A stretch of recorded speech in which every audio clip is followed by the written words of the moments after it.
Assalamualaikum warahmatullahi wabarakatuh. Perkenalkan, nama saya Dewi Lestari dengan NIM O1A1201151. Saya berasal dari kelas C. Di sini saya akan membawakan materi biokimia farmasi. Yang pertama yaitu pencernaan secara umum. Dilihat dari proses terjadinya pencernaan, makanan berlangsung dalam 3 cara, yaitu yang pertama, pencernaan secara mekanik, yaitu mengubah makanan dari bentuknya yang kasar menjadi bagian-bagian yang lebih sederhana.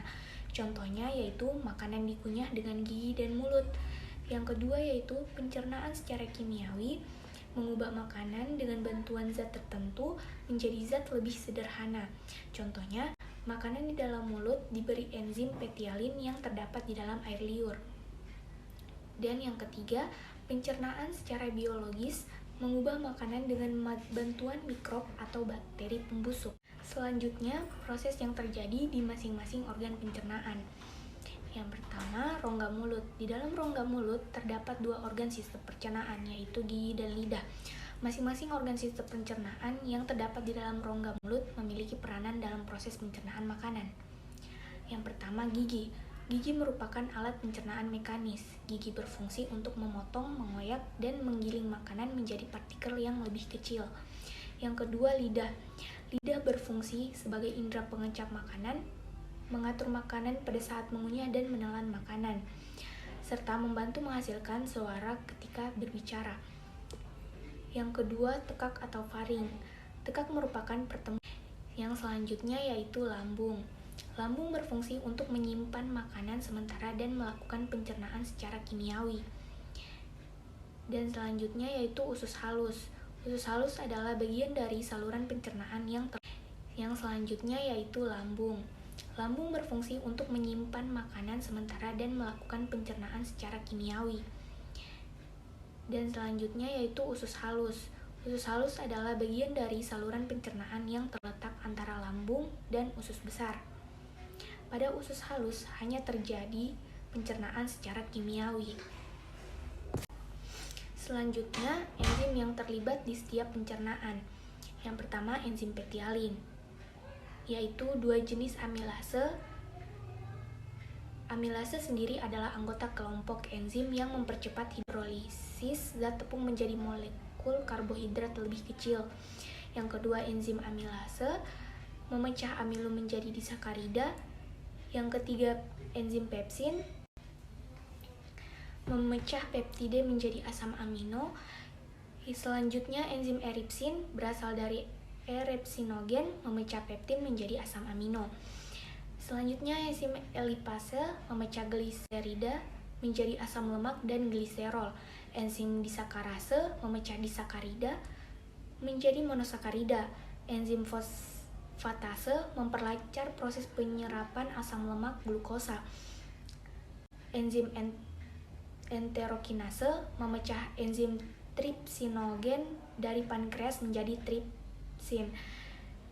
Enzim pepsin adalah enzim kuat di dalam getah. Selanjutnya, lipase berguna untuk memecah lemak menjadi asam lemak dan gliserol. Lipase berguna untuk memecah lemak menjadi asam lemak dan gliserol. Tripsinogen, enzim yang perlu diaktifkan dahulu oleh enzim enterokinase yang dihasilkan oleh usus halus untuk memecah protein menjadi asam amino.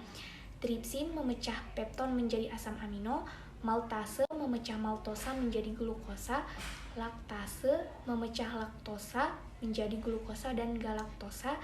Enterokinase mengaktifkan koenzim tripsinogen menjadi tripsin. Penyakit yang terkait enzim pencernaan yaitu salah satunya kanker rektum. Kanker rektum adalah kanker yang menyerang rektum. Rektum sendiri merupakan saluran di atas anus. Kanker rektum tumbuh perlahan dan memakan waktu yang lama sebelum menyebabkan gejala. Gejala yang muncul tergantung pada jenis, lokasi, dan penyebaran kanker. Pada kanker rektum, gejala pertama yang sering adalah pendarahan selama buang air besar. Apabila rektum berdarah, bahkan bila penderita diketahui juga menderita wasir atau penyakit divertikel, juga harus dipikirkan kemungkinan terjadinya kanker. Pada kanker rektum, penderita biasanya merasakan nyeri saat buang air besar dan perasaan bahwa rektumnya belum sepenuhnya kosong.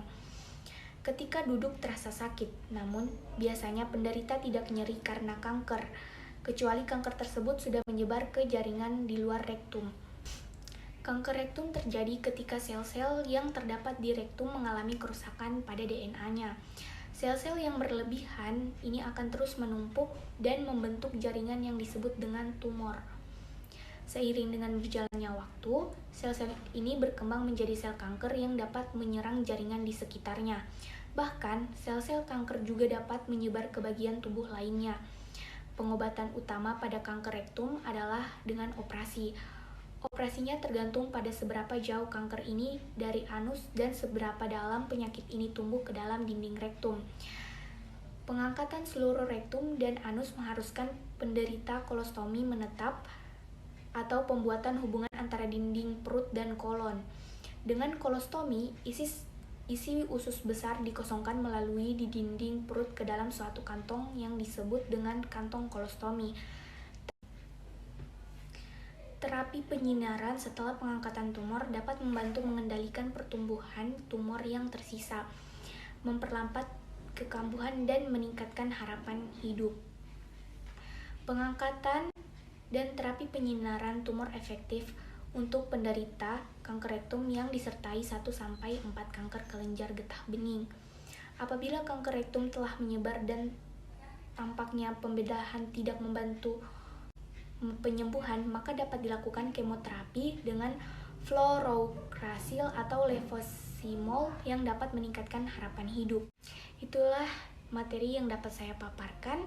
Jika ada kesalahan kata, mohon dimaafkan. Terima kasih atas perhatiannya. Wassalamualaikum warahmatullahi wabarakatuh.